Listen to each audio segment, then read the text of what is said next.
Rewind-A-Dynamite from the post-wrestling site. AEW, lighting up the fuse. Sit back and enjoy the bubbly as we hear from John and Wai Ting. Where we're going, we don't need roads. And if the buck stops here, this thing might blow. Everything you hear are opinions of the show. And if you don't like it, go to the forums and let them know. It is Wednesday night, Rewind-A-Dynamite. John Pollock and Wai Ting are here with you. And Wai, we have talked about the idea of a 3-hour AEW block. And I'm wondering if they're not even going to announce it. They're just going to quietly increase these overruns to the point that you just suddenly they're going to say, yeah, it's a 3-hour show. Haven't you noticed? And they're going to just, this is like putting the frog in the boiling water. How long was today's overrun? I mean, I feel it was like longer than most. Like 10 minutes, right? Something like that. At least that. I mean, we're starting here at like 10:15, which is later than usual for us. Yeah, like the main event ended. Like, I think the main event ended with a bit of an overrun. And then they announced that they had 2 more segments left after that. With 5 minutes, 5 to the top of the hour, you had Excalibur stating, we still have lots to come tonight. And he's plugging. We're going to hear from Mercedes. We're going to hear from the winner. And the Young Bucks are here. It's like, how much do we have here? Now, they did end off on a pretty high note to a show that had a really interesting crowd in Edmonton. I will say that. Interesting. Okay. I'm curious to know what you mean by interesting. Well, you know what I mean. When you're chanting for your hockey team as a woman is disclosing like seizures that she has overcome, it's a little awkward. It is awkward and somewhat unfortunate timing. We will talk about that segment, and maybe it should be noted that the Edmonton Oilers are about to embark on a very important series against the Vancouver Canucks at this moment. I think we're speaking. Don't get on my bad side, okay? I haven't made my pick yet for the series, okay? Okay. Maybe they can eliminate each other. Is that possible? I guess we're guaranteed a Canadian team advances. I mean, you really think either of them? Let's call this the Rogers Sportsnet Cup because they're just praying to the heavens that one Canadian team makes it to the finals. That's, I think, your next campaign to laugh at all of Canada for thinking that any of these teams have a chance. Well, we will see. On Thursday, we're going to be releasing Rewind-A-Wai, Volume 156, the WrestleMania 30 edition. This is a really intriguing show that Wai and I are going to drop probably close to 3 hours of discussion about, surrounding the rise of Bryan Danielson, how this whole WrestleMania ended up being booked and rebooked after the departure of CM Punk. This is the first Mania on the WWE Network. It's the end of the streak that we will discuss in depth, and a lot of other stuff that is going on. Surreal story involving Jim Hellwig back to the company and dies days after this event. Like, there was just so much going on, and this is sort of just this intersection point of all these different interesting news stories and the launch of Global Force Wrestling that week. So, I mean, we have so much to chat about. Maybe we'll spend the majority of the review on the last story there. Yes. So much to talk about just that alone. Yeah, no, this was one that I think I'm a little surprised we haven't already covered in this iteration of the show, but it's a big one because of all the news that's attached to it. I mean, maybe some of us will remember the Daniel Bryan matches. I'm sure everybody remembers the Undertaker match, but all of that is to say, like, this seems to be one of the more well-remembered WrestleManias. Is it well-remembered for the in-ring quality, or is it more so because of the newsworthy events attached to it? We'll discuss.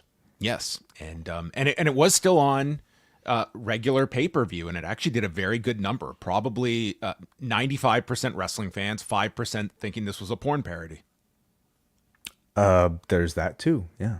Mm-hmm. Okay. That's coming out on Thursday on Rewind-A-Wai. Also on Thursday, folks, 3 p.m. Eastern Time, it's a special Thursday edition of Pollock and Thurston because TKO was holding their earnings call tonight, and we are going to have our reaction and breakdown of that. We're also going to be joined by Lucas Sharpio, who was the reporter that was at the Backlash press conference that asked the question about the exit of Drew Gulak from the company and a follow-up about whether Ronda Rousey and her accusation had anything to do with it. And of course, there was a whole storm that came out of this question. So he will be on with us to chat about that experience and his own just experience of covering Backlash France and everything surrounding that. So that is coming up on a special Thursday edition of Pollock and Thurston. And then Wai and I are back Friday night with Rewind to SmackDown on the Cafe. We will have a SmackDown review and taking your calls, where Wai, we are getting an 8-person King and Queen of the Ring bracket as well on the SmackDown side. But we're not getting all of those matches on SmackDown. We can't. Well, they put out the bracket. I don't think they have promoted them all for SmackDown, but I guess they're going to they have to do all these matches in some point. They can't throw all of these on the house shows. I mean, not all of them, but I imagine a section of them. I have to think. I guess some of them. It's a lot of effort for these house shows, but yes, this will be another interesting SmackDown. Man, there's most weeks they get 4 matches in. So we'll see how this is booked. Maybe we'll get some quick matches, but I guess notable, Tama Tonga is going to be in a match taking on Bobby Lashley. Then we got Santos Escobar and LA Knight, Carmelo Hayes against Baron Corbin, and then the top of the bracket, AJ Styles and Randy Orton. That I would assume will be reserved for television. Maybe you would think so. Do we have the women's side of the brackets yet? So I don't know if they've announced the participants, but it is a same number as the Raw side, but I don't know if they have revealed those names yet. So anyway, that's all coming up later on this week. Okay. So I will spend most of the time going through the TKO stuff on Thursday with Brandon, but just some keynotes coming out of it. The most noteworthy thing is that they did announce a short-term extension of Raw on the USA Network for the 4th quarter of the year, where Raw did not have a home for these final 3 months of the year. The current deal with NBC Universal expires September 30th, so they have agreed to a 3-month extension for $25 million, which, based on the average annual value of this existing deal, NBC Universal is saving $40 million of what these 3 months are worth. So to me, it's a steal for NBC Universal to have, it is going to be during football season. So this is not going to be the number 1 program on cable Monday nights, but it's still going to perform very well. And I am curious if this kind of hometown discount for a broadcaster that you are staying in business with through SmackDown and of course through Peacock, I wonder if this will give an allowance that they can actively promote Raw moving to Netflix as maybe something they've carved out for themselves, that, hey, we're giving you this great deal. But it also makes you wonder, how were there any other interested parties to take a lame duck show for 3 months that you're not building your programming around? It would just be for 3 months, because I just see these 3 months of programming are worth a whole lot more than $25 million given the current economy. Sure, absolutely. Although, even if you're the WWE, this is probably the best case scenario, other than maybe an earlier move to Netflix. But maybe you do not want to promote another place to send your audience to, and then have to do that again in 3 months for Netflix. For 3 months, exactly. So I think the leverage was, in this case, probably on USA side, and you judge, by the value that they seem to gain from out of this deal. It probably was up to their own negotiation about whether or not they wanted to accept and for what price. So even if a more lucrative offer might have appeared for the WWE, this is probably still their preferred option, I have to think. They reported net revenues between the UFC and WWE of $629.7 million, but a net loss for the quarter of $249.5 million. A huge expense was for the UFC antitrust settlement, which they announced are going to be split into 3 payouts, with the first one being $100 million this quarter, another $100 million in the 4th quarter of 2024, and then the final sum of $135 million in the 2nd quarter of next year. And they pretty much stated on the call that this settlement is not going to affect the way they do business, because there had been the question of, were there other details that they negotiated, such as any changes to contracts or any of that. It sounds like this is pure cash that they are spending, with a $335 million settlement for the 2 antitrust suits that were filed. And it's a big it's a big weight off the shoulder of TKO for their investors that this was of a concern of if this went to court of what the fee could be. $335 million, not anything to sneeze at, but a very manageable figure for this company overall. But that was a key reason of or a big expense that they had. And beyond that, they mentioned the fact that WrestleMania in Vegas, it's tied to both cash and non-cash incentives. So probably getting a nice amount and maybe some, tax breaks, whatever, like things like that. I was going to say maybe like free chips for the table, just unlimited drinks, that kind of thing. What's the value of the drinks, I wonder? In Vegas, that can go for a premium. And UFC's domestic television rights, the negotiating window will begin in January. So we're still quite a ways away before UFC can take in outside offers. They've already mentioned that there are multiple parties interested, and those are going to be significant rights. But it is so hard to predict where the television landscape will be in 6 months when they're looking here. But they seem to be in pretty good shape. And one of the theories I've heard thrown out there is the idea if Warner Brothers Discovery loses the NBA, do they make a play for the UFC? Like there's all these options that are out there. That would be interesting. And let's say AEW stays on Warner. Very possible. Very possible. And I mean, would Max be a place that they would want to house these pay-per-views? You lose the NBA and it's a big hit to your profile and potentially your carriage fees, but you have all this money that you are saving as a result of it that you could bid really high for something like the UFC rights. There's the Netflix component with the UFC. Like there's all these options that it's very hard to predict, but I think the UFC, like you just look, the NBA is about to jump to something like $7 billion a year they're going to get in these next rounds of negotiations. And the UFC is not the NBA, but the UFC is, I think they're poised for something very strong. I would be most confident of them of AEW, WWE, and UFC. I think the UFC is best positioned, but we will see what happens there. Moving on, we have some news from Saudi Arabia. There was an announcement by Turki Al-Sheikh, who is the chairman of the board of directors of the General Entertainment Authority. They announced an extension of their partnership with the UFC. So they are holding an event in Saudi Arabia on June 22nd. They're also going to add another event either late this year or early next year as part of Riyadh season. They're also going to sponsor UFC 306, which is the event at the Sphere in Las Vegas, September 14th.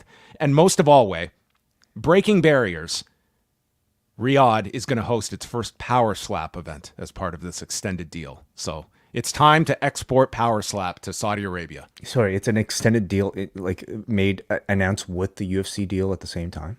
Yes. So Power Slap does have a relationship with the UFC? I mean, obviously, other than Dana, but like in an official capacity, do they have? It's one of those deals. It's kind of like the XFL when this latest iteration that Vince McMahon was running, where the UFC uses a lot of their socials to promote Power Slap. It's like you are benefiting greatly from the UFC machine. I see. But it is technically, a Dana White, Lorenzo Fertitta, those are the key investors in it. But yeah, it was included here in this announcement.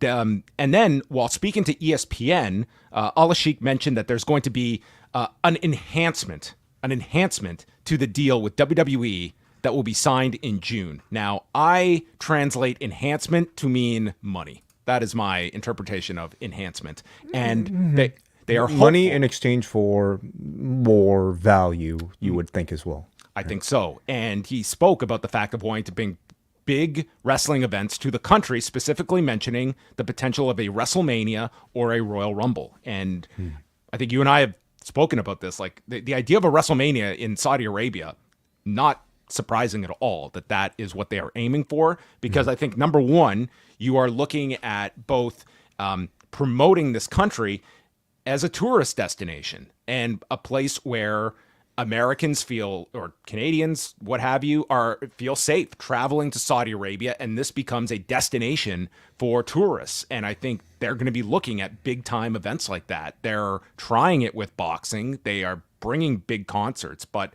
something like a WrestleMania, that would be the goal. It's not so much of an idea of just servicing your audience that's already getting 2 big WWE shows a year, but it's also bringing people over there and talking about how great of a place this is to travel to. Even maybe taking away, in-person tourism, just the media attention itself and just the conversation around WrestleMania taking place this year in Saudi Arabia, and just maybe the continued normalization of, Saudi Arabia being a destination not dissimilar to Lyon, or how we think of really kind of like, any other destination free of human rights issues around the world.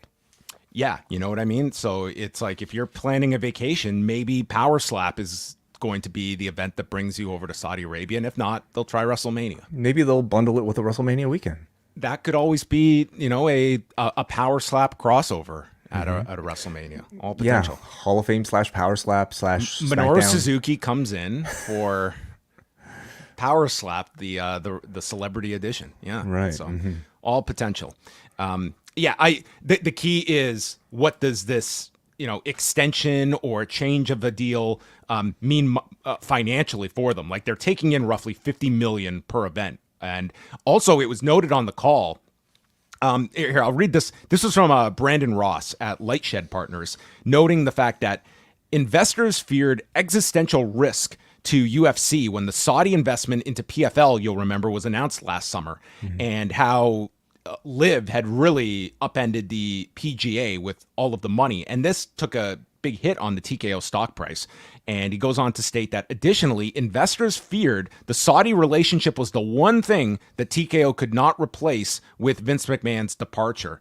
And the fact that the UFC is now so deeply involved with Saudi Arabia, this has largely, it says, it is clear the Saudis just wanted to be more relevant in MMA and are getting there in real time with the UFC, and essentially stating that the PFL, they did not capitalize on this at all, and the UFC has kind of taken over this part of the world. But also from the wrestling side, like, that was, for whatever you want to say, like, Vince McMahon was the one that spearheaded this, had the relationship with the Saudis, and helped put that UFC deal in play as well. And on the call, they stated, like, Nick Khan is the one that has kind of inherited this relationship now. He is the one leading all of this. But it was interesting to note, like, that was something that was a specialty attached to Vince McMahon that they felt was obviously, like, he was the guy that was leading that.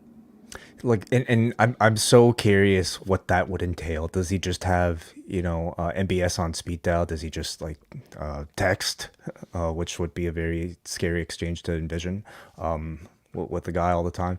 I mean, that comes I don't know if Vince is allowed to text anymore. That comes as no real surprise, like, we know Saudi Arabia just simply wants the platform. So to speak, and WWE really wants the money. Like, we might have speculated at the end of these 10 years whether or not this deal would continue, but what were we thinking? Of course it's going to continue. We're talking about the WWE now that is probably more reliant on this than ever when it comes to their stockholder share prices and just the future prospects. I mean, they've grown accustomed to receiving this an enormous amount of money every year. Yeah, it's not at all surprising on that front. And you could, as I've mentioned, like, you can put your kind of like moral opinion of this aside from the fact that to walk away from this is, you're there to deliver this value to your shareholders that this represents. I will say it is amazing to look at the change in Ari Emanuel from his reaction as one of the few when the Jamal Khashoggi murder occurred, and turning away investment, and how he went into a period of where it was almost like indifference. He was not going to speak negatively about it, but he was also not going to be championing the cause. And now it's like, you could not be more deep into this now. Like, this is one of the leading entertainment properties between UFC and WWE that is going to be sending over regular events and only deepening its commitment to. Well, it's a reminder that he too has masters to serve, and that is the share price. It's I'm sure his entire company. I think it also says a lot about just public sort of like relaxing of concerns. Obviously, they were probably the biggest when the Khashoggi murder took place. And now I just sense a more general acceptance and general apathy that this is sort of like the reality of all of our entertainment properties. You will never sit down and listen to this interview. Bill Maher did a 90-minute show with Dana White. I have not listened to all of it, but there is a discussion. I don't know why I'm just moving over here to this now, but it comes to mind. And Bill Maher is trying to they're talking about like men talking about their feelings. Okay. To Dana White's response, I don't want to talk about my fucking feelings. And Bill Maher is like, you don't mean that. Like, even in this discussion, you've shared like some of your feelings. Like, no, I'm that guy that doesn't want to talk about any of this stuff. You sound like my wife. And he talks about, I see these guys on social media. Oh, I had a bad day. Shut the fuck up. Go to work. I don't care about my work, blast Kid Rock. He's like, I don't care about my fucking feelings. And it was like, you could like just ask like ChatGPT, construct a response to Dana White about men prioritizing mental health. You could not come up with a greater parody than the real thing. I'm just gonna shoot my gun. That's why would I need therapy? It's just a classic answer.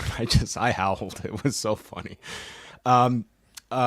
A man who was not howling over the past couple of days was Ric Flair. So fresh off the disclosure of his potential heart attack he had in his last match, he went over pizza on the weekend. What could go wrong? Okay, he went to a family event. There was a graduation at the University of Florida, and then they decided, you want to go for Chinese? Should we go for pizza? Let's go for pizza.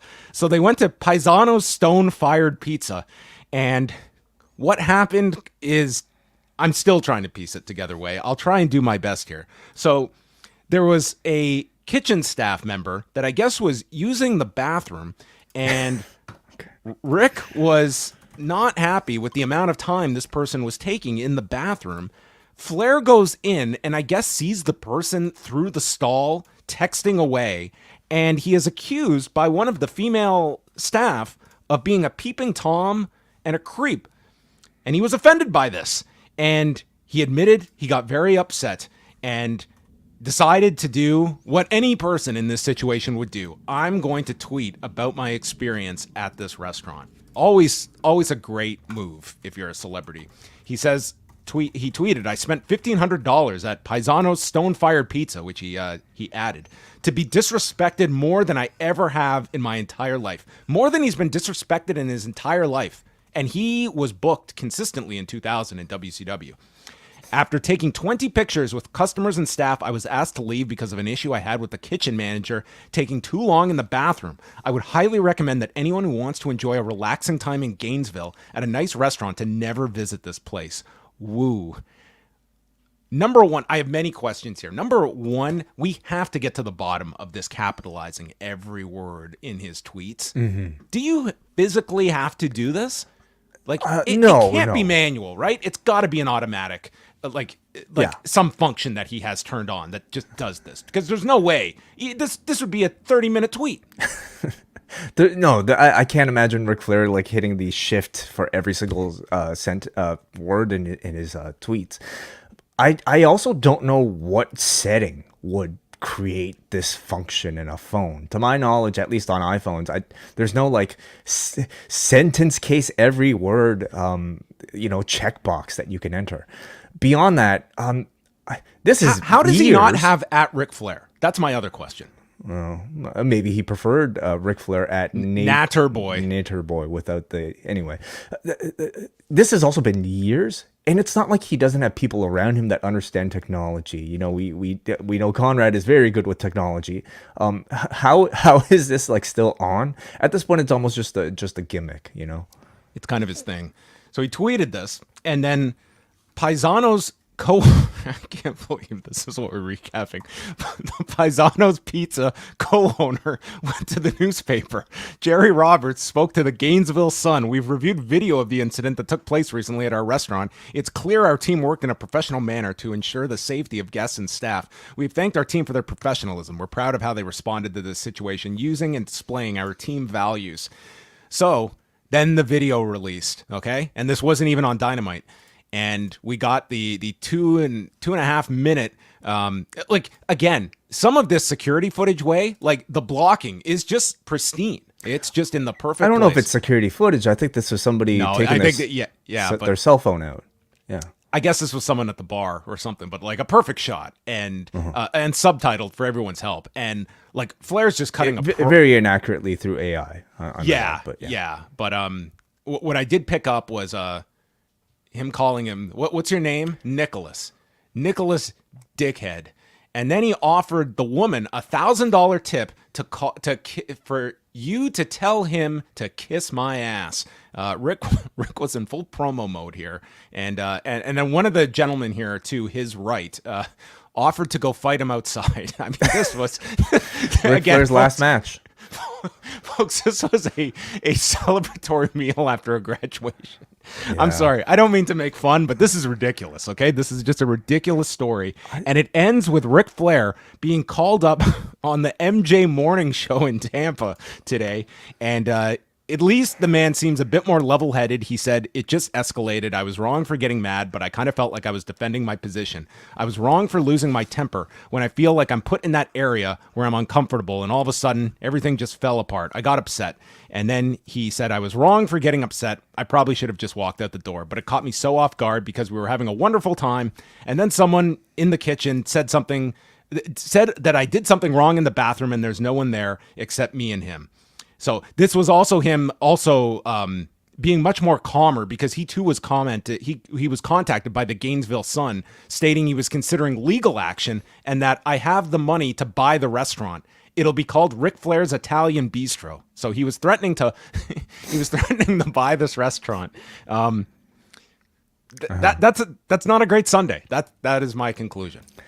I guess in the life of the Nature Boy, maybe it's kind of typical at this point. I'm amazed at how much this man continues to be in the news cycle, especially in the past week. You know, between this and the heart attack story, and like him, I guess, informing the world how much he made off of that Migos song. Yes, I mean, for a guy who is no longer an active wrestler, not even on TV, as far as we know, on AEW, hasn't appeared since the Sting match. Got pissed off that he wasn't interviewed for the Death of WCW documentary.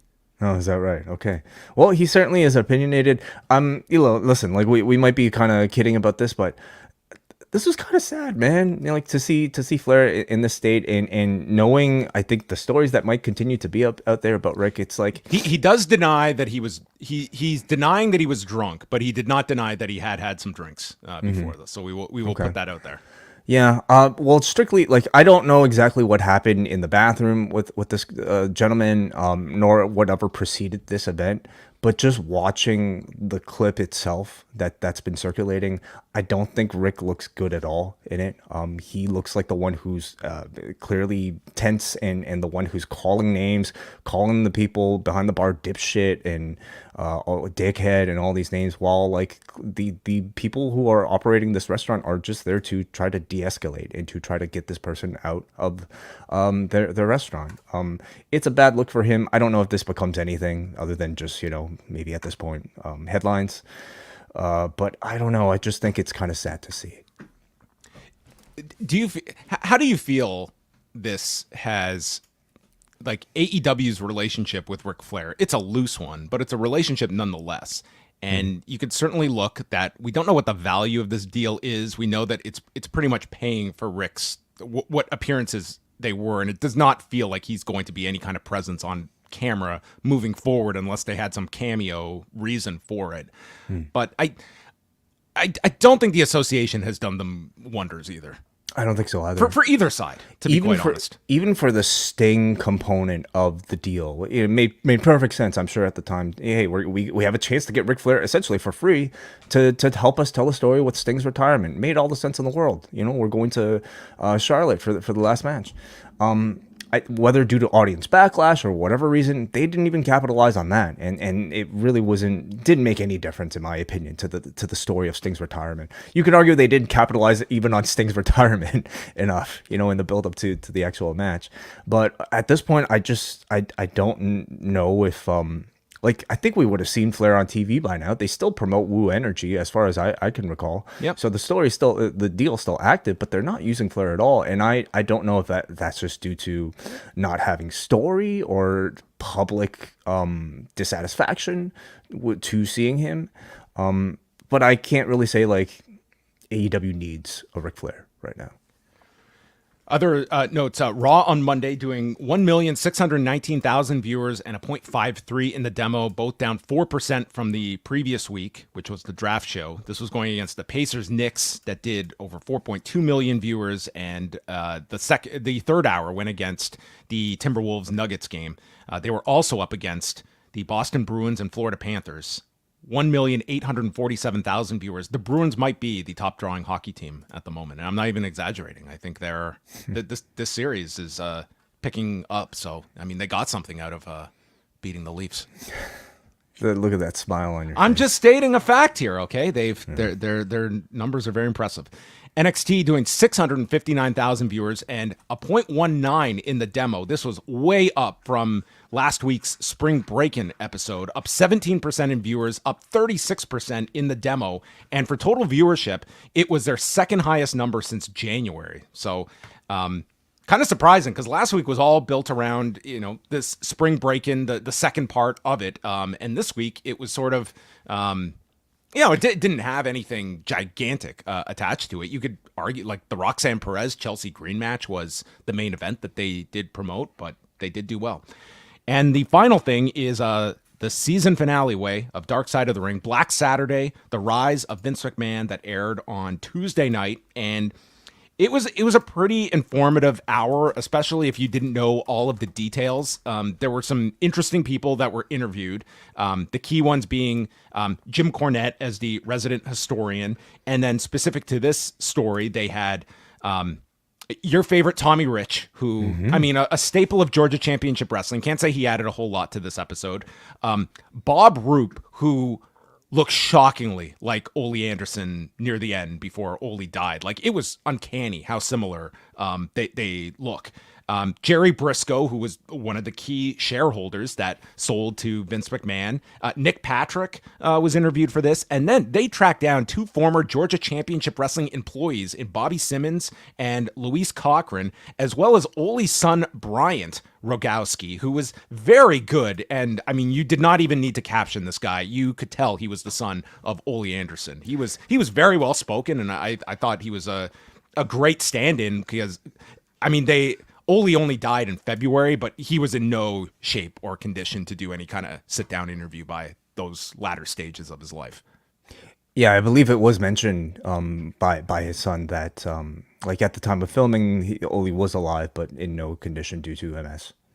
And Dave Meltzer was also interviewed for the piece, and they kind of just explained there was a lot that they had to convey, especially for a wrestling audience that maybe did not know the exact setup of the Georgia wrestling territory and getting onto the Superstation, and therefore why it was such a powerful station to be on in the U.S., and kind of Vince McMahon's rise to power, buying the company from his father in 1982. And I would say the main character of this, aside from Vince McMahon, is Jim Barnett. And unfortunately, Jim Barnett, he died 20 years ago.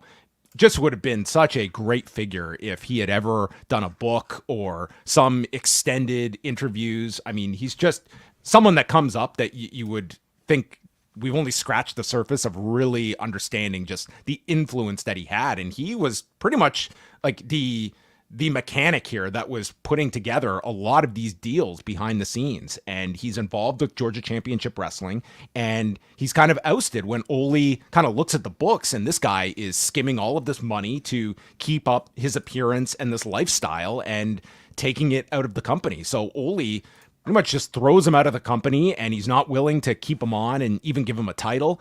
And so Barnett is like, okay, cool. And he called up Vince McMahon, and I mean, this is a very dangerous guy to be sending to the competition when this guy knows how your business is run, probably is aware of a lot of contracts and deals that he negotiated. So, I mean, it was almost like you were, like this guy was like the poison pill of this wrestling war, and he is able to a lethal dose of poison. That was it. Maybe it was Vince McMahon living out his Jim Barnett relationship when he brought the NWO back.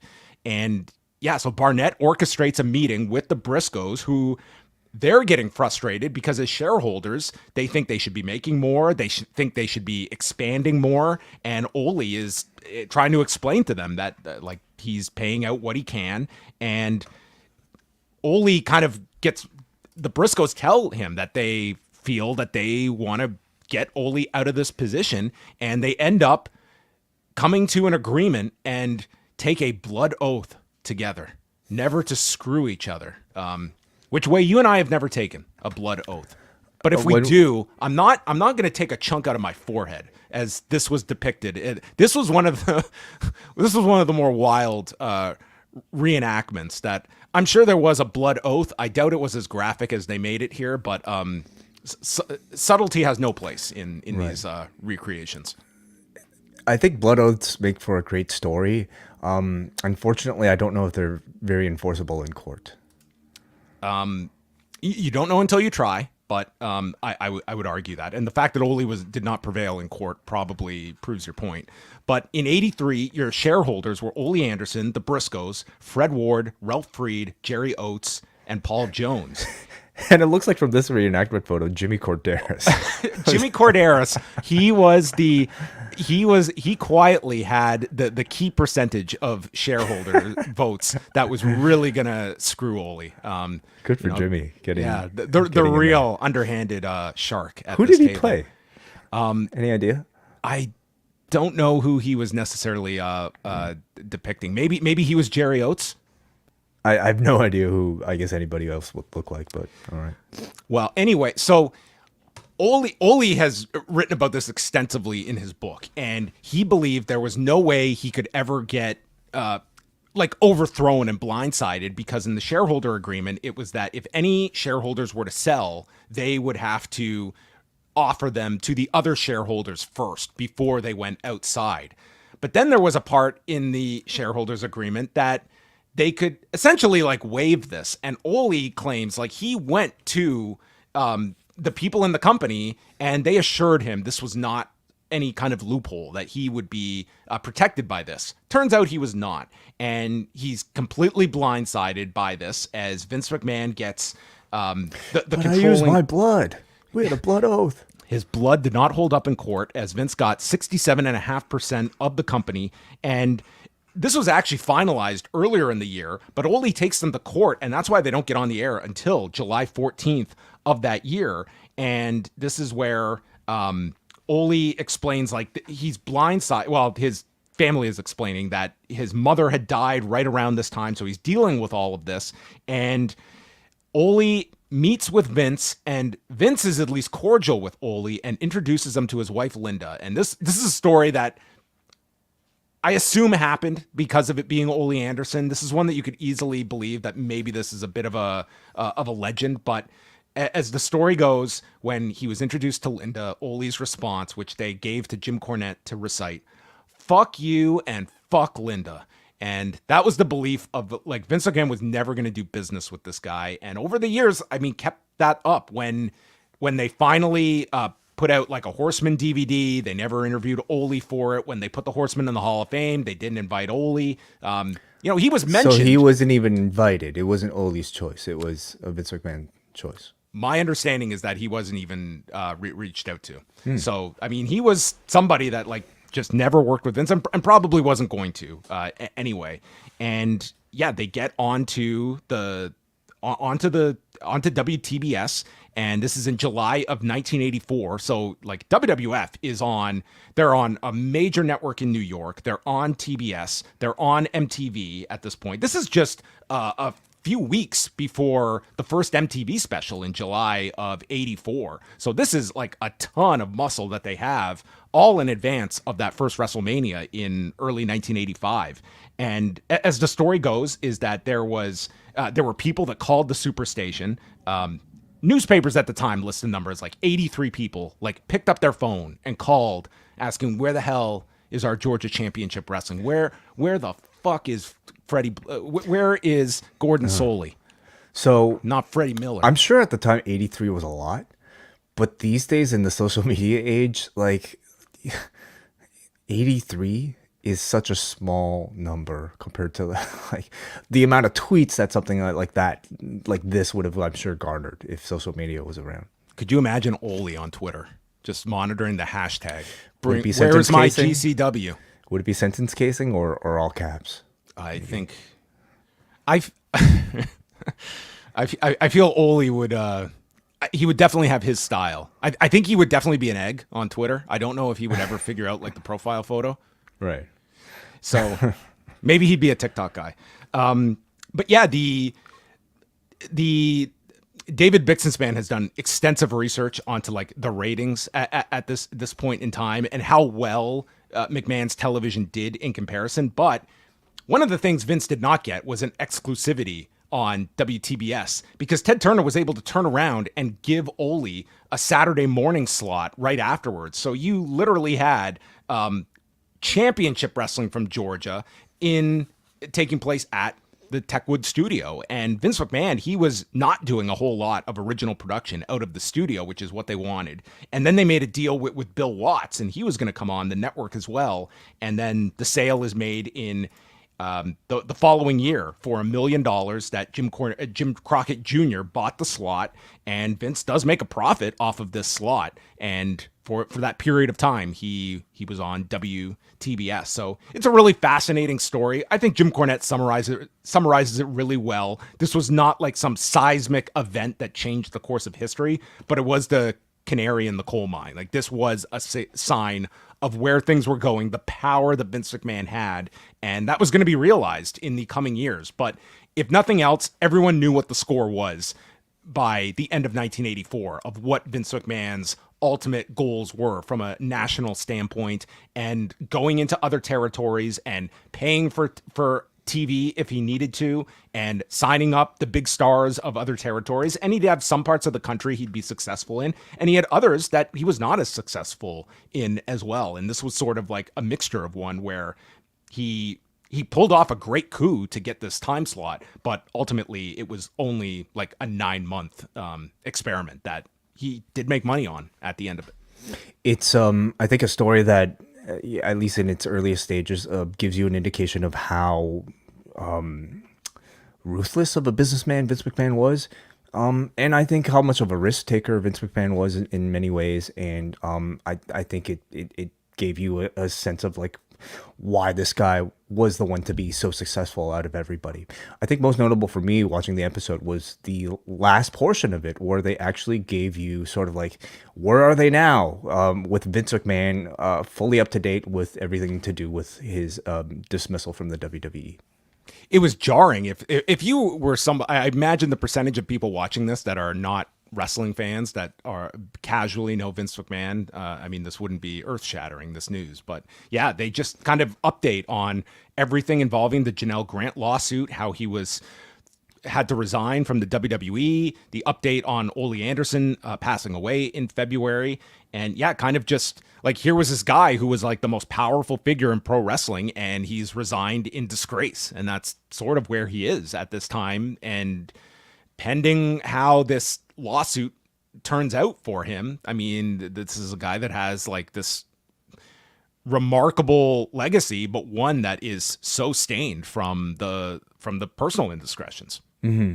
When you're talking about Dark Side of the Ring, I mean, Vince is sort of like, I don't want to trivialize it, but like he kind of is like this, like the Thanos of like the entire series. Like he comes up so often as like the culprit for so many of these terrible things that have happened within the industry. So it's for this season finale to kind of end with that scene of like, this is like sort of like what's being presented as a final chapter of Vince McMahon's career. I felt kind of significant.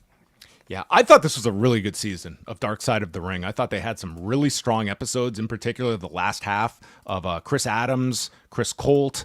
Even the Sandman one was pretty interesting as well. And Black Saturday was the most interesting one. I can't say like it was a lot of interesting people to hear from. I wouldn't say there were like enormous facts that were uncovered that you didn't already know, but to actually... honestly, my biggest takeaway is just how much more I would love to see like a real big look at Jim Barnett. I think that he's just such an interesting behind the scenes power player that, unfortunately there was, he was attending several of those Apocalypse wrestling shows at Cactus Pete's of all places. And I remember going to an indie show there and I watched the show, and the next day I'm online and they had like this newsletter for the Apocalypse Wrestling Federation. And yes, I subscribed to it. And they put out a picture of there's Jim Barnett sitting by the bar. And I was like, I was there in this bar and Jim Barnett was like 20 feet away from me watching this show for the whole time. And I had no clue until the next day. Did you even know what he looked like at the time? I had definitely seen pictures of him before, but not... like would not have recognized him. Like it would we're talking like maybe 2001, very early. But nonetheless. Wow. So now, a lot of people, in a way, that were turning on WTBS back in July of 1984. They dubbed it Black Saturday. And thankfully, due to the advancements in technology, no one has to have a Black Saturday or any day of the week and be shut out. And why? You know a lot of reasons by now why we love using NordVPN. It allows us access to geo-block services like AEW+. It helps us unlock cheaper prices for pay-per-views. But let's not forget a VPN's most important function, protecting your online privacy. If you do any sort of downloading of content, or if you regularly use Wi-Fi outside of your home, a trusted VPN helps mask your IP to protect your browsing from advertisers, hackers, and even your ISP. And while yes, the protection of a VPN may come with slower browsing speeds, NordVPN happens to be the fastest in the game. Named CNET's fastest VPN of 2024 through their extensive speed tests, Nord clocks an average download speed loss of just 11.1%, compared to Surfshark's 17% and ExpressVPN's 24.8%. Get the protection you need from the most reputable and fastest VPN on the market for just $3 a month. Sign up through nordvpn.com/postwrestling, where listeners can get 4 bonus months on top of all 2-year plans, plus a 30-day money-back guarantee. Again, nordvpn.com/postwrestling. Get your bonus months and let them know you found Nord through us. Masterful. You've really nailed that one. You know what? Imagine Georgia Championship Wrestling presented by NordVPN. I think Black Saturday would have been completely avoided. If everybody had their VPNs, it doesn't matter who takes over the time slot. Ole would have got a slot on Triller TV. Yes. They would have been fine. But tonight we are going to Rogers Place in Edmonton, Alberta. I'm really glad that this telecom gets some publicity through naming rights of an arena. So they've got a place, they've got a center, they've got what else? An arena. How many? Yeah, we're going from Rogers Place to I think Rogers Arena on Saturday for the Vancouver show. Right. All right. It's just, and then I'm sure at some point we'll visit Rogers Coliseum, the Rogers, embassy, whatever. When it comes to corporate names, we are a very unimaginative country. I think that's fair to say. I mean, when it's controlled by like one to two major telecoms, I mean, it's kind of as unimaginative as it gets. We actually went to school at the Ted Rogers Communication Center. That was the name of the building. The Rogers Communication Center. Okay, whatever. Yes. It was the Ted Rogers. There was something named after Ted Rogers too. Yeah. Maybe a room or something. Yeah. Uh-huh. WrestleTix reporting just over 4,000 people with tickets distributed, and we kick off with Arcady Ora, who's one of the new interviewers, interviewing Adam Copeland, who's arriving, and it's like, "How are you doing after the match with Buddy Matthews?" And he's like, "Not too great." His mind is wandering into places he doesn't want, and he's going to stop it all tonight. He's been talking to Tony Khan, and tonight will be a no DQ match between him and Brody King. Yeah, well, does he unleash the monster? Is this all part of Malachi's plan? This had a very John Cena, Bray Wyatt tinge to it. Kind of like WrestleMania 30, yes. It was very much like that.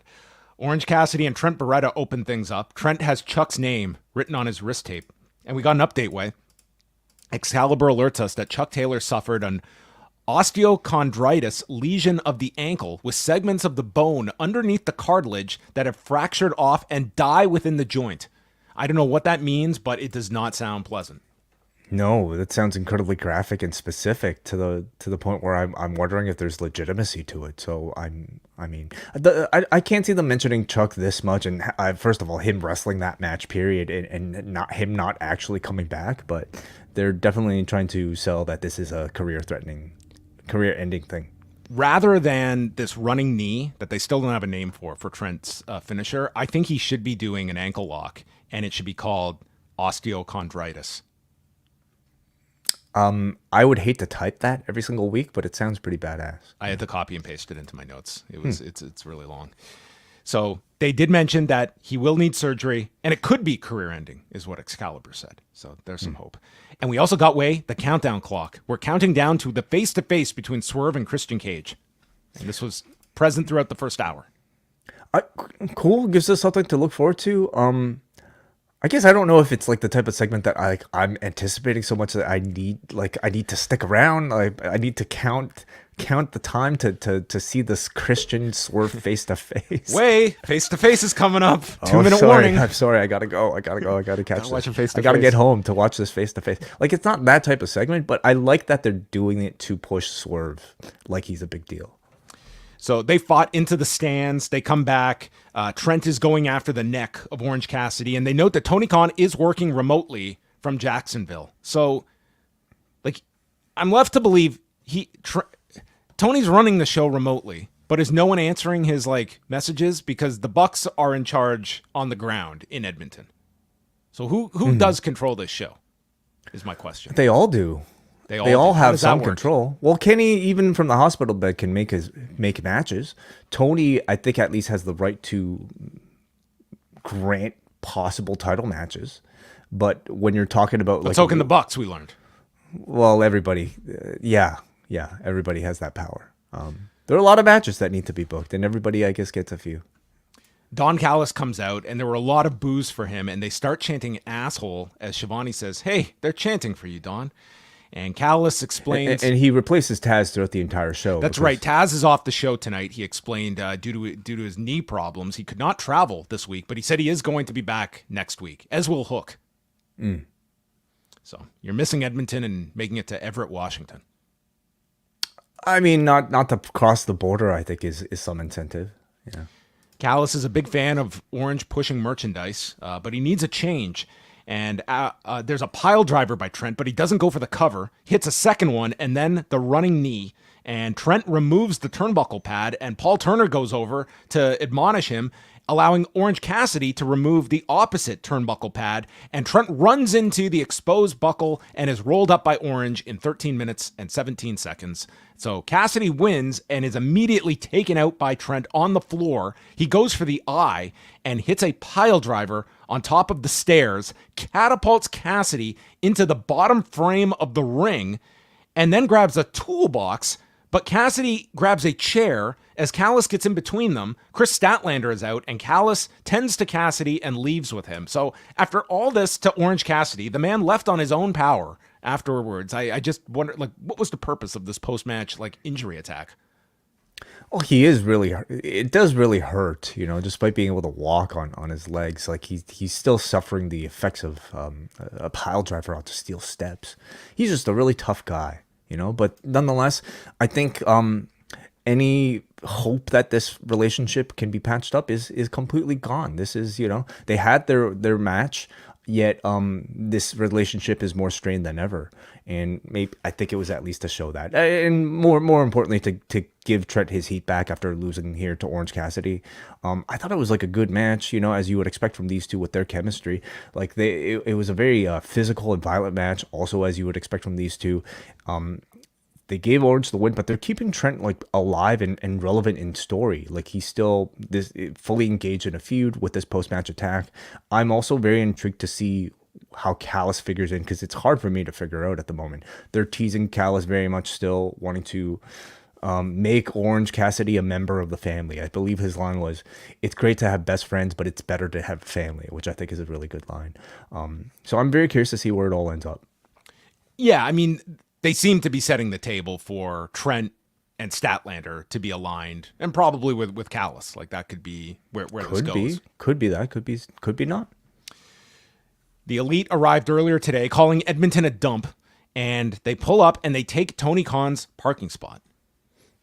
Yeah, which I think is fair. Tony's not going to show up. You know, this is not hardly, I think, a mean-spirited move. Well, in fairness, here at Rogers, I mean, they probably don't have TSN Plus, so they probably didn't see the angle, and we're assuming Tony Khan would be here, so they put a parking spot there for him. Mm-hmm.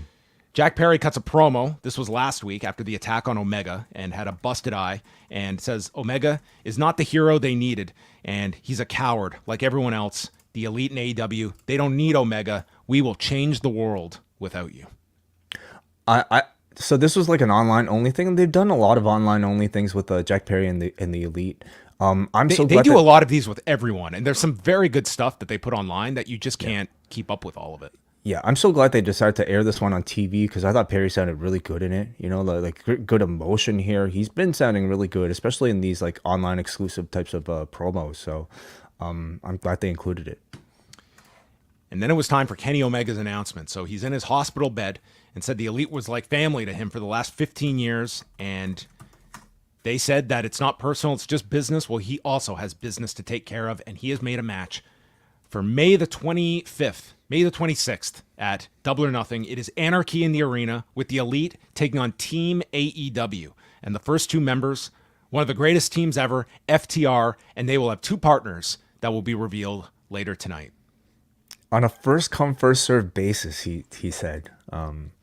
So just anyone could have. I mean, well, I don't know. So like Angelo Parker and Matt Menard, had they been right there at the gorilla position. I was expecting Chris Daniels and Matt Sydal. You know they're always waiting back there for something going on. But I guess. How did you feel this was a promotion for Canada's healthcare system? I mean, this looked like a pretty dire setup for poor Kenny here.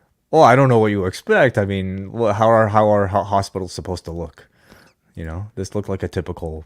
I mean, this is like the most. This is the most liberal description of a bed.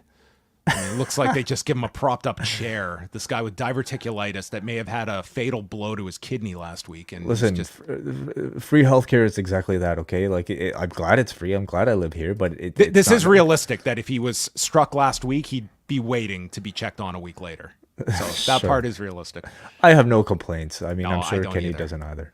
I'm going to get some crazy messaging me about the realities of healthcare. It's just a joke, everyone. It's just. He should be happy, yeah, that he found space. What do you think of Anarchy in the Arena, presumably as the headlining bout for Double or Nothing? Yeah, that was my thought. Is that this is going to be the main event of the show. I was more interested to see like who the partners are going to be, and having seen them now, I think this is going to be an incredible match. Certainly a really different style of match for Okada to be in, especially. Oh, very much so. Yeah, we could reveal it now. It's Eddie Kingston and Bryan Danielson who are going to be teaming up with FTR. Anarchy in the Arena. I mean they've at this point managed to create this great sort of expectation for Anarchy in the Arena matches, because they always deliver to such a high standard.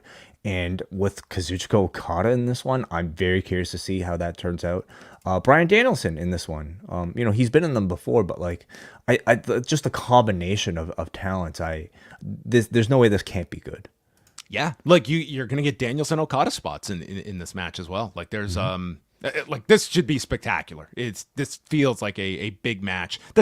Quite frankly, this pay-per-view really did need this type of a match added to it, because Swerve and Cage and Ospreay Roderick Strong, even like Mercedes debut, like those are nice additions, but you need something to carry the show. This is the match that is feels like the clear number one main event of the show. Yeah. So then Shivani brings out Serena Deeb, and she knows how everyone loves Toni Storm. I love her too. And I know there's a narrative out there that people don't think I can beat Toni Storm. Well, losing is not an option for me. And then she gets into her story about why she missed 15 months. They were the hardest months of my career. And the crowd is getting checked out here, so they start chanting, "Let's go Oilers." And yeah, most unfortunate. I think maybe because of these Oilers fans in their jerseys that are centered right in the middle of this shot, that might have kind of sparked it. Very unfortunate because of the timing of where she was. She was about to get into this incredibly personal and heartfelt story about her comeback. I also don't completely blame Edmonton because you have to understand the fever that must be in the air ahead of this second round playoff game that was supposed to occur hours away from this moment. I think also the crowd didn't recognize what she was about to talk about. And the moment they did, they kind of changed their tone. Yeah, I mean, the chanting did start before she got into the serious nature. And when she did, number one, they kind of leveled out because they could see it was a kind of serious topic. And more importantly as well, Serena Deeb got more animated as the promo continued, and it turned into a very good promo, and the audience responded as such. So she's explaining that she suffered three seizures last year, and the doctors couldn't explain what caused it. And what kept her going was the vision of winning the women's championship. And she does a very good speech here by the end. And it was like you kind of came out of this hole to cut a really good promo. And then Toni Storm's music hits, and they all just go nuts for Toni Storm. And it was just like she could not win in this promo segment, that being Serena Deeb. And Toni comes out and calls her a charity case and tells Serena to start giving a shit, and she will. Sorry, I'm getting messed up here. She calls her a charity case, and then Serena tells Toni to start giving a shit, and Serena promises to fight for her life to become women's champion, and Toni responds that she does not give a single solitary shit what you've been through.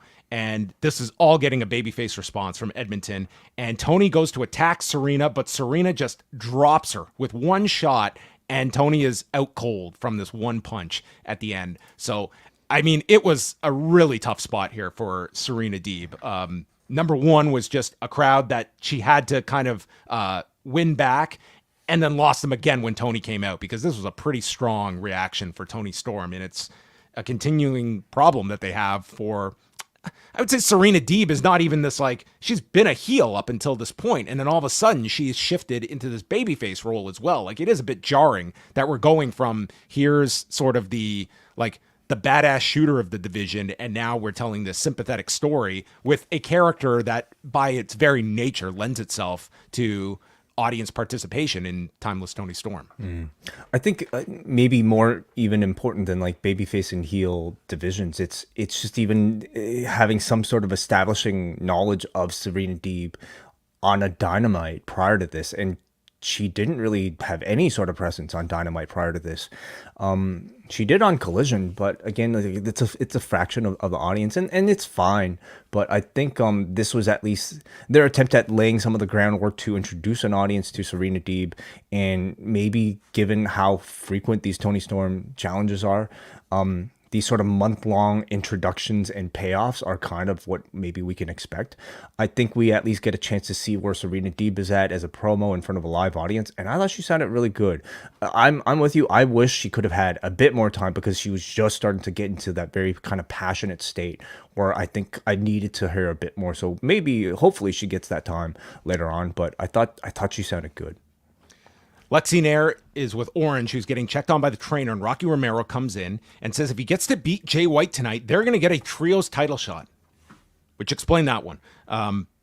But with the partners of his choosing. So he said that you and me, maybe we could team up with Ishii, maybe Shibata, or maybe we could patch things up with Trent. Orange was like, dude, do you even watch this show? No. He turns this offer down. He's a very busy man. Rocky, I'm sure. I don't know what this was kind of meant to be, okay? Because The last we heard from Rocky Romero is he was going off on his own. He was moving on from this drama with the best friends, and he's going to focus on his career. Yeah, and so why is he coming in here and teasing a possible reunion with Trent after like the angle we just saw? Like, why are they even flirting with that idea? You know, like, was it just to kind of create this reaction from Orange Cassidy of just like, what the fuck are you talking about? This man just drove me onto steps. By the way, on that spot, like Trent almost lost his footing on the steps. It was like when he held Orange up in the pile driver, he almost like fell onto the next stair. Yeah, it was very scary. But anyway, like, I don't know what this was meant to be. Rocky ended up losing the match, so this wasn't even a possibility. So was it just a way to get this reaction out of Orange or create some doubt in the result? I'm not really certain. Mariah May versus Harley Cameron. They mentioned that Harley Cameron has had 2 matches previously in AEW. Of her 22 total matches in her career. And May is attacking her with chops, and Saraya is ringside, and she rams May into the barricade and yells at Mariah May that she is a fake Brit. And then throughout picture-in-picture, like, Saraya is yelling at people in the crowd, and then she gets the camera guy to put the camera on these guys in the front row who she calls creeps. This is a very odd portion of the match. This felt like Saraya was legitimately upset with these people. Like, this didn't feel like just like a heel tactic to just play with the crowd. I couldn't tell what was going on here, but it sounded like they said something to her. Huh.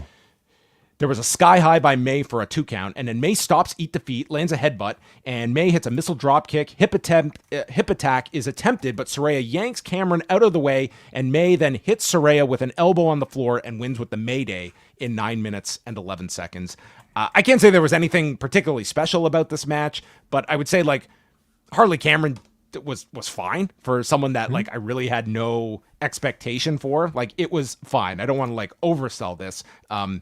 I continue to be impressed with Mariah May. I think she is like a really great, and she was here with somebody very inexperienced, and they had to go 9 minutes here, which I did not think they were going to, and go through a commercial, no less, as well. This was a lot longer than I expected it to be. Yeah. I thought it was interesting to continue to see her sometimes work as a heel and sometimes work as a babyface. I think she's looked good in both instances, and I agree. I thought Harley Cameron looked perfectly fine. Now, is she up to the standard that I expect of an AEW wrestler, where in-ring quality, especially on a Dynamite, should be held to a much higher standard? No. But for like an occasional sort of like, you know, showcase win for a babyface, I thought she did perfectly fine here. And then we have a post-match angle here as well, don't we? Saraya attacks May from behind, and they cut to the entrance where no one is coming out. So we go back to the ring, and then Mina Shirakawa's music plays and comes out, spinning back fist to Cameron, and then she goes to kiss Mariah May, but then she turns her cheek and grabs the champagne. So kind of left her hanging here. Yeah. Well, so now this is like, you know, several weeks now, Mina Shirakawa coming in and making the save for Mariah May at times when Toni Storm is unavailable. So I guess like they are trying to hint at some sort of jealousy story where Mariah has to choose between the two. And I'm assuming this is all leading up to Forbidden Door. I think they could still do a bit of a better job of like really explaining like that direction, you know, like we haven't even had an interaction yet between Mina Shirakawa and Toni Storm introducing the jealousy. It's almost like Toni Storm has not like neither of them have really kind of shown it yet, and maybe they're just kind of waiting for it to ramp up. But we're getting like a lot of weeks of this now where I don't know if these sort of segments are really garnering any sort of reaction, because I think they haven't been clear enough about how the audience is supposed to feel about this. Yeah, I mean, the audience was fairly cold for this post-match. Arcani Aura is with Pac, who looks like he's has in not full slept gear since the last time we saw him. Okay, yes. He's also in his gear. And they ask him about a Death Triangle reunion when the Bang Bang Gang walked by and said the Death Triangle is dead, and you lost to Okada, whereas Jay White knows how to beat Okada. Maybe you should take notes. And Jay White teases going for the Continental title. And he's got the titles wrapped around his gold bat here. So this was quite the interaction. Yes, it was. Yeah. I mean, seemed to be a tease of a future trios interaction, right? Or at least well, we will get more here with Pac and the Guns. Malachi Black did a promo discussing Adam Copeland's hopes and dreams, but later he became aware of his own mortality and he traded in those hopes and dreams for a wife and children and created a facade for who he really was. And Adam had to be reminded who he really is. And it's Black's job to kill that facade and prove that Copeland is still vile and an evil son of a bitch. I must bring him to the brink of death so you can live again. Run. It is very similar to Bray Wyatt Cena feud from WrestleMania 30, which we will be discussing tomorrow. Spooky Heel wants to unleash the dark side of the fan-friendly babyface in order to prove some sort of point. Tale as old as time, isn't it? You know, I mean, I thought that at this point, like, this sort of feud needed a bit of, like, a good explainer of the story, and this provided that. There was a vanity video produced by the EVPs for themselves, and they compliment themselves on this. Swerve comes out, and he's pissed because of Christian and Killswitch yanking one of his dreads out of his head. And he tells Christian, you know, I would have done the same thing. I'm not mad. And he says, I'm the Connor McDavid of AEW. Now, this is a smart guy. I mean, yeah, exactly where to aim his. I had no idea who this was, but he's the Edmonton Oilers star. He's pretty well known, yes. So, okay. Especially in Edmonton, yes. So he calls out Christian, and Christian comes out with the patriarchy, and Christian cannot wait to see the Canucks stomp the Oilers. So this to me was evidence that the man is not going to be on Collision on Saturday in Vancouver. Well, I was lying on Wednesday. He could change his tone depending on the result of the match. That actually would be funny. Yes. Yeah. He says he's decided he's going to take something from Swerve every week until he takes what he ultimately wants from him, referencing the title. And that Swerve is riding a wave, but that wave is going to crash at Double or Nothing. Swerve is not in his league and threatens to take the man's gold teeth when Swerve says, I didn't come alone. And in come his backup, Brian Cage and the Gates of Agony. And they're standing in the ring. Swerve says, I'm going to beat your ass like Kendrick Lamar did to Drake. And it won't be the first time someone from the West Coast has taken down a fake father from Toronto. Oh, okay. This was of the top wrestling references. We have quite the list of nominees this week. This had to be number one. Well, by far. We had at least three, okay? We had CM Punk. We had Kofi, which I thought was probably the weakest. Yes. But this one was by far the most creative, and yeah, this was bars. He says that when Christian is put in uncomfortable positions, you say, I quit. And then Christian looks at him and starts smiling when Brian Cage and the Gates of Agony jump Swerve. And they toss Swerve into a powerbomb by Brian, military press him to the floor, and then the Gates of Agony step up onto the stairs, put Swerve through the desk. Swerve, man, picked some poor backup here. And that was our segment, which the Young Bucks gave this segment 4.5 stars to, telling Christian Cage they enjoyed doing business with him, and this could be the start of a fruitful relationship, as they laughed over this being their revenge for Swerve calling it a bitch move, what they did to Tony Khan. Yeah, so it seems to continue this association between the patriarchy and the Young Bucks, who the Bucks at this point just might be collecting all the heels in AEW on their side. We have some clarity, at least, we have a defined line of where the Mogul Embassy sits. The Mogul Embassy perhaps is no more. Although minus Prince Nana, who was not part of the segment, and I guess you do have that hanging of where Prince Nana's allegiance is. Yeah, they have the explainer, or at least he was attacked last week, therefore he wasn't here.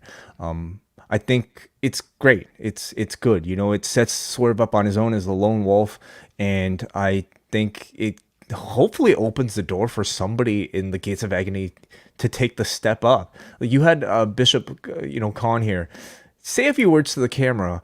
I don't think I've ever heard that man speak once. Okay, the entire few years I've seen this guy on TV. So hopefully him or Toa Leona can maybe take a bit of a step up and become a bit more of a bigger personality without Swerve. Yeah, he's the less recognizable Khan in the company. Yeah. Yes. I don't know. I watch this for these guys. They hopefully they're not Giovanni Vinci. No, yeah, that is a danger as well. Are you guys sure you want to be parting ways at this point? Then there were highlights of the Manitoba Did you Massacre. sense them flirting with the I Quit stipulation as well? I mean, he brought it up. It seemed more to be as sort of to get under Christian's skin. But I guess, yeah, they kind of introduced that. Because I think the match needs something, you know, like on paper, it's not the most attractive match for a pay-per-view. I think an extra stipulation might help it. They could go that direction. They did bring it up here. Aura is with Willow Nightingale, who also was a black eye from last week. So, I mean, man, a lot of wounded individuals from last week. She's ready for any challenge. The question is Mercedes ready? Because the last time, I was the one to walk out of that match. And I'm sorry you got hurt, but I'm on the run of my life, and you are the one that needs to be ready on May 26th, because we are going to have the fight of our lives. And this is a really good promo from Willow.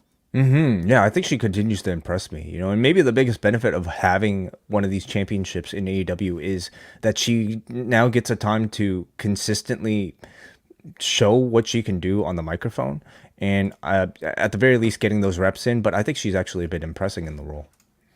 Jay White and Rocky Romero, 8-minute match here, which Rocky Romero sold for like 70% of this match, as the announcers are saying he's wrestled nearly a perfect match. I'm like, even in the context here of this being real, he has not been wrestling the perfect match here. He has been on defense for most of this. So White tries for the Blade Runner. Romero counters for a backslide. I will say this, the near falls that they did, Jay White waits for like just like half a second longer, and it made some of these like 2 counts have like a slight bit more drama to them. It was one thing, they did it several times in this match that was noticeable to me.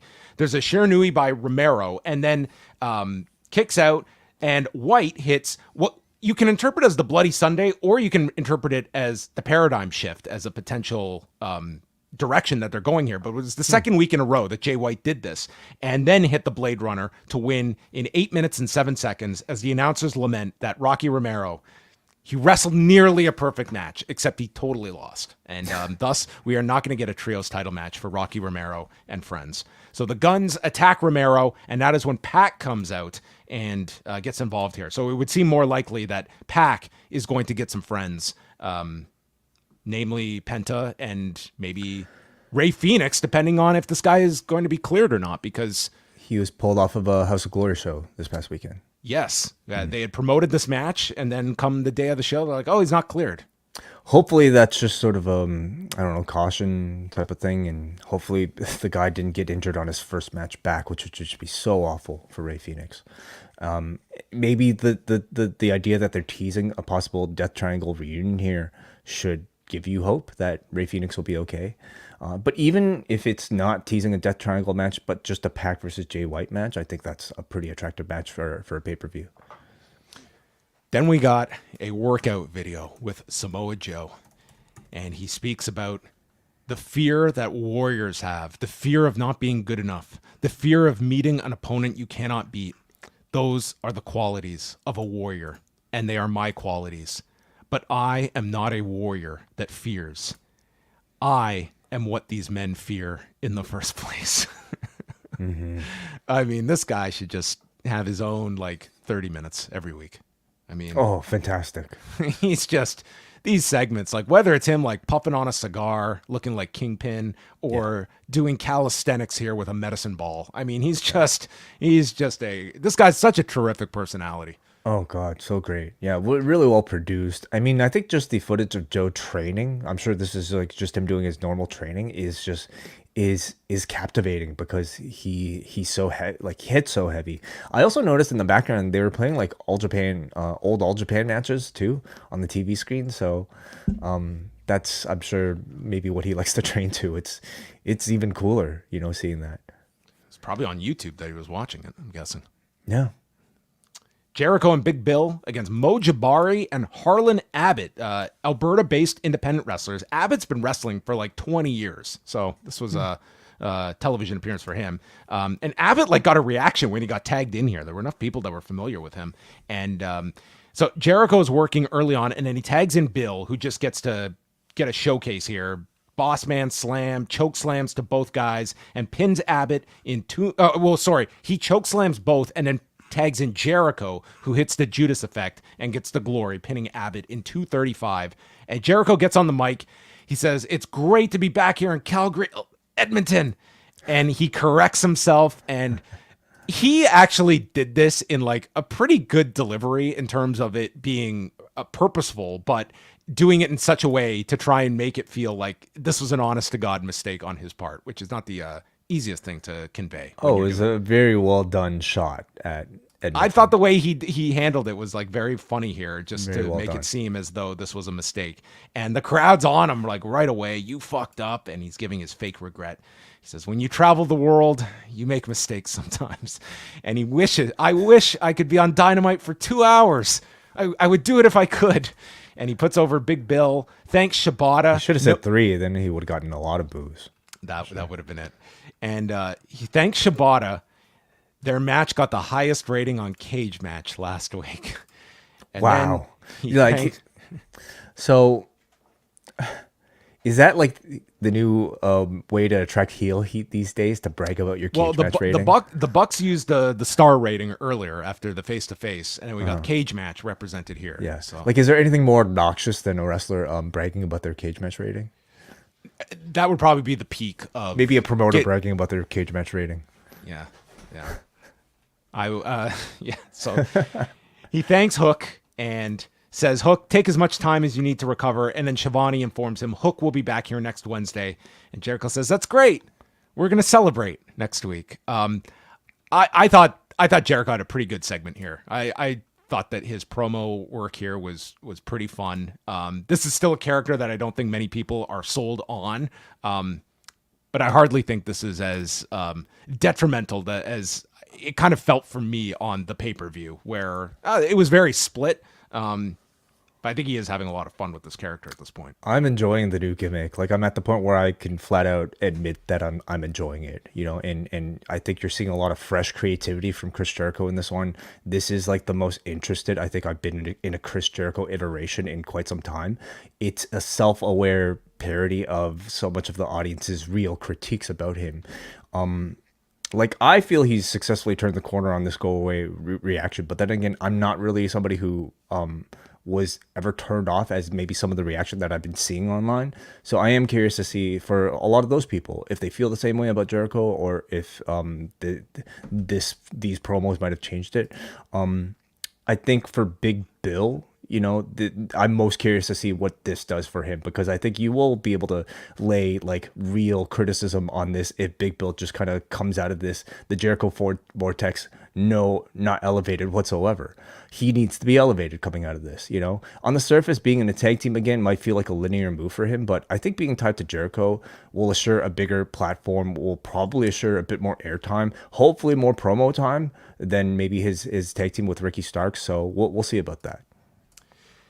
And then the main event was Adam Copeland and Brody King, no DQ for the TNT Championship. They mentioned this is Copeland's first match in Edmonton in 14 years. And King goes after the neck. He's trying to elbow him, and Copeland escapes a pile driver attempt and then gets the neck snapped on the rope. So King dominates through the picture-in-picture. And there's a running cross body as he seats Copeland against the barricade, but Copeland gets out of the way, so King crashes into the barricade. And Copeland uses the chair to DDT King on top of it on the edge of the apron, and King emerges, and he is covered in blood from this DDT on the chair. And so Copeland breaks off the piece of the chair. He's trying to use it, applies the crossface, and puts the bar in Brody King's mouth and is pulling back. And then there's no rope breaks in this match, so King has to pull himself free of this submission.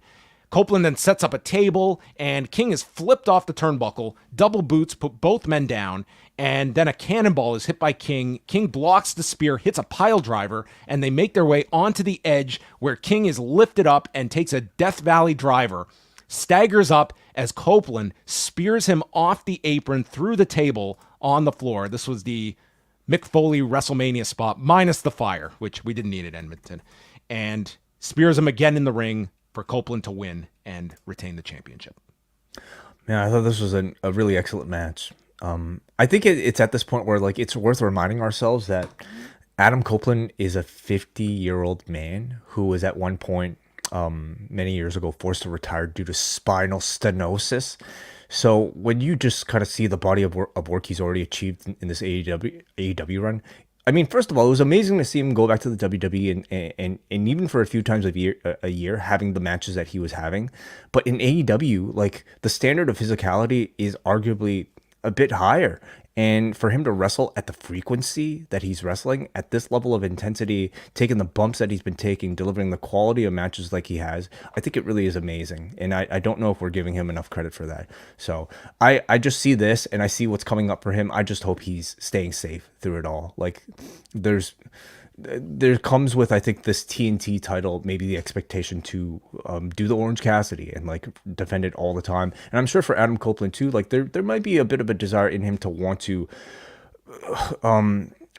show to a more hardcore wrestling, like not like a diehard wrestling fan base, that he is capable of delivering this sort of frequency, this sort of quality, despite not having the indie cred, you know, that maybe a lot of AEW favorites might. I just hope he kind of takes care of himself, because he's going really hard, and in matches like this demand a lot from him. Brody King was outstanding here. The blood, if you're gonna bleed on TV, like, better make it look like this, man. Like this definitely added a lot to the match and took it to another level. This looked like they took a paintbrush and just went right over his head with it. Yeah, I thought for a second it might have been fake just because of how like bright his blood is. So, but you see it dripping out. It definitely wasn't fake. Yeah, this match went 18 minutes, 18 seconds, with John Cena's one match recommendation from his report, if you want to go check that out as well. John Cena, who also had to update the cage match ratings at the same time as Jericho mentioning that promo. I mean, he's the man who probably tabulated Chris Jericho's cage match rating last week. Maybe. So King attacks afterwards, prompting Kyle O'Reilly to come out to make the save, and we'd get a follow-up with them. Let's just cover that now, because Lexi Nair is with the two of them backstage, and Copeland thanks Kyle, and Kyle immediately asks for a TNT title shot in his hometown this Saturday, and Copeland asks, "Is that why you came out to help me?"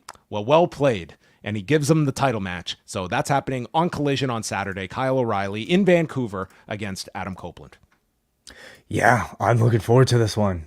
I mean, again, they've got a 3-hour block. They could go as long as they want. Yeah.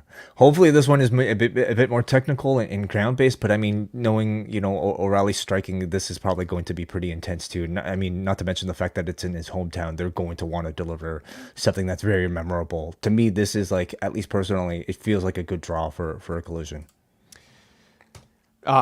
Backstage, they interview Mercedes Moné, who says she is so close to returning to the ring. She thrives under pressure. She's going to be courtside at the Celtics game tomorrow, then throwing out the first pitch at the Red Sox game, and in her downtime, she's training and getting ready for Willow. And Willow took something from me that you can never replace, time, and said, "I've been asking myself, will I be as good as I ever was? Damn right I will. I'm that bitch." And says that Willow has had the run of her career because of me. And there's an asterisk next to her. And Monet changes everything at Double or Nothing. If this is going to be the catchphrase, we do need to have like a uniform pronunciation for the last name. Oh, the Monet versus Monet, which we've kind of defaulted to. Yeah, well, I guess we'll have to rely on the announcers. Yeah.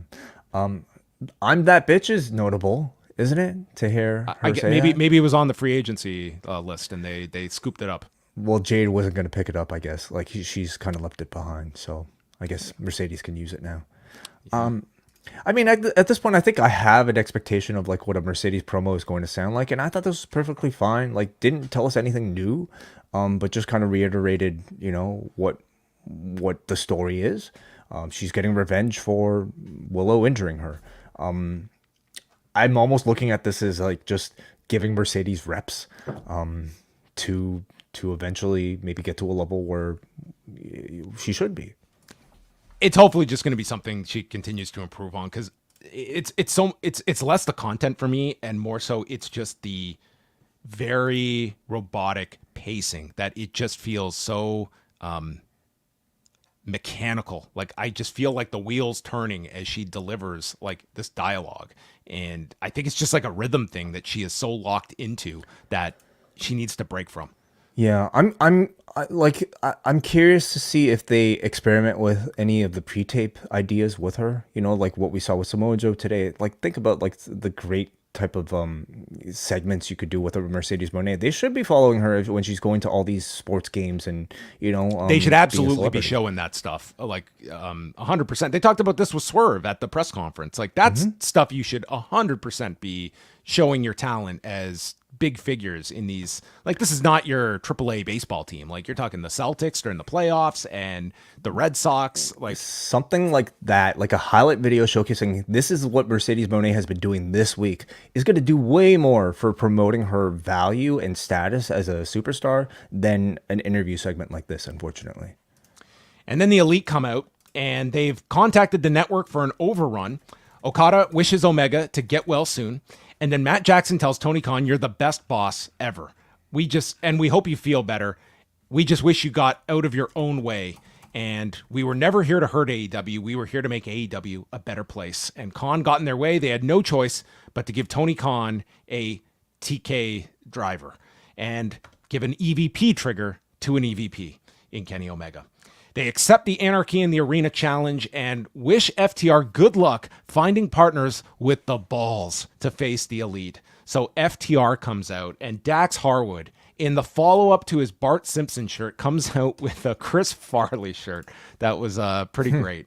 And they have found men with testicles. The first, Eddie Kingston, comes out, and this was a gigantic reaction that Eddie Kingston got, and is followed by the returning Bryan Danielson, who has survived the Tiger Driver. And he is out, he is cleared, they note, and then, literally, you could not script this better. In the final 10 seconds, they state, Daniel Bryan is cleared, and he's wrestling on Saturday, and he's on Dynamite next week in Everett, Washington. And then they get into a fight with the Elite as we go off the air. So Danielson is back. He is wrestling on... We got a 3-hour block on Saturday, and they announced nothing until these final 5 minutes. But you are getting two pretty big matches. Well, one big match in Adam Copeland, Kyle O'Reilly, and something involving Bryan Danielson, but they did not announce who he is facing. Right, yeah. It seems to be the philosophy they're sticking to, right? Maybe occasionally they break that and announce something for Collision, but they seem I feel bad for the people that DVR'd this and it cut off at 10, because you would have no idea what's happening on this 3-hour block on Saturday night that you would have no reason to tune into without knowing what's on it. Yeah, it doesn't seem to be any... Like, how are ticket sales, do you know, for Saturday? I'd have to check with Vancouver, but it's like these Canadian shows, they've been fine. They've been slightly above like some of the US ones, but let me just look at Vancouver. The last update, this is probably higher now. It was around 6,000 at the last update that I saw from WrestleTix. So that's a good number for AEW. Like we were at over 4, which is fine for Edmonton. 6 is good anywhere. Right. Mostly anywhere. Yeah. Either these shows are so packed that they don't have time to do the rundown anymore, or they're happy enough with the result of just announcing it this way. Well, there we have it. That was a lengthy edition of Dynamite by the end. I would not say this was like a home run show. It had I was with you. I really enjoyed the Copeland Brody King match. Like it's pretty much by and large like we're no longer in this era of getting 5 to 6 matches on AEW, and 4 of them are these killer hot matches. Like that is like you're looking for, maybe you're going to get 2 of those on a show, and we did not have 2 on this show, I don't think. Yeah, I thought like Orange and Trent was good, but maybe not to the level where like you have to watch it. I thought like Copeland and Brody kind of got there for me personally, just because of like it was very good. The intensity of the blood and everything. But like on paper is also another thing, and I don't think on paper this was like that attractive of a Dynamite, like it especially in comparison honestly to like just even the feeling that you have of a WWE show these days. AEW needs that like kind of bigger hook, and I hate that I have to that's next Wednesday. Yeah, I know. But sorry, this show didn't necessarily have it. And I'm not saying show backstage footage on every single show, but like I think you need something that's a little bit more, that feels that much more of a bigger event, Well, let's go to a few pieces of feedback, and if you have any super chats, you can get them in before we say farewell. But yeah, we got one here from Jake from the Windy City. Jake says, got JR's new book shipped to my place today, and I'm enjoying it so far. More AEW stories, too. Just wondering, John, if you'll check it out as well. So this book was originally scheduled to come out just before WrestleMania, and they pushed it back to this week. So I actually got a copy of this like months ago and read it as well. I mean, it's a fun book in that the concept is he's taking 50 of his famous calls, and each call comes with a story attached to it, and it's 50 years of calls. So it's not quite a biography like his previous two books. It's a different format to it. But I did like it. It's a really quick read and just covers like everything from like Mid-South through Jim Crockett Promotions to WWF, all the different runs there, and then plenty of AEW stories too, which is kind of an update because his last book, I think it ends right as AEW is starting. So that stuff is fresh as well. But it's a book worth checking out if you enjoy like Jim Ross's stories. He has like plenty of like it covers like just so much different history attached to it. Thank you for that $5 super chat, Jake. Mark writes in, a great crowd really makes all the difference. On paper, this episode didn't seem like anything to write home about ahead of time, but the Edmonton crowd brought it and made 2 hours fly by.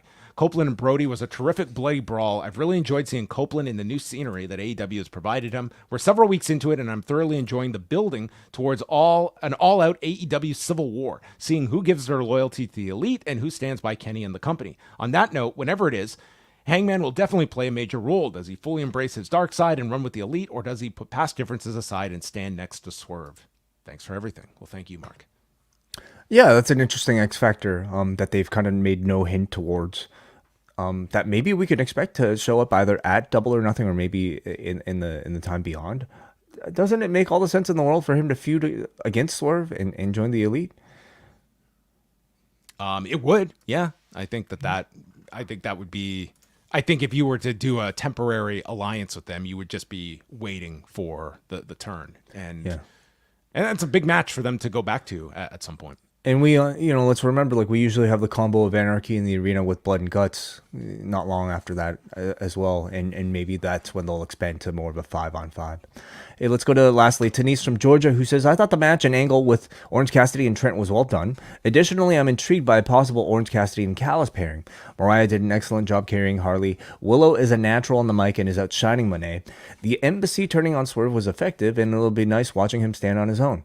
Jericho's disingenuous babyface persona is starting to win me over, and Cope had his best outing with Brody. Lastly, I love Okada for the little things he does perfectly. Overall, I think Anarchy in the arena will be incredible. Very good episode of Dynamite. I agree that Okada, like he only gets like one line on almost every episode, but he makes the most out of every single word that he has to say, and he's just been, I've been so enjoying the charisma that he's been showing, just even delivering like one line a week. The presence is very strong with him. Like it totally, and he's had no issue with like the language barrier of like when he has to speak. It's like they're not giving him 5 minutes of dialogue. It's like it's short and to the point, and it's just another example of like someone whose first language is not English. It does not have to be a giant handicap. Not everyone is going to have that presence and charisma, but he does, and it's been pretty seamless transition into AEW for Okada. Like there has been no transition process. Like he has felt like a big guy since he's come in, and he's maintained that. Thank you to everyone tuning in tonight. Rewind-A-Way is coming out Thursday, a big show going through WrestleMania 30. We're going to go through the show, but as always, we also go through a lot of the news items from that week in history, and then we will welcome on Mahmoud El-Mardi, who is the Espresso executive producer. He'll share some of his thoughts on the show and go through the trivia gauntlet of 2014. So all of that is coming your way. Lots of news and notes from that, and a WrestleMania that Way and I were in attendance for 10 years ago in New Orleans, Louisiana. It's a fun chat. It's a lengthy chat, but it's one with a lot of interesting discussion concerning the streak, Bryan Danielson, Bray Wyatt, John Cena, and a whole lot more. So the reality era. We'll see if that takes off over the next 10 years beyond that. A special shout out, of course, again to our sponsors, nordvpn.com/postwrestling to get your deal. And just in time for Double or Nothing, maybe subscribe to AEW Plus and maybe find some cheaper pricing for that pay-per-view too. And also eBay Motors. The great eBay Motors taking over the world one motor at a time.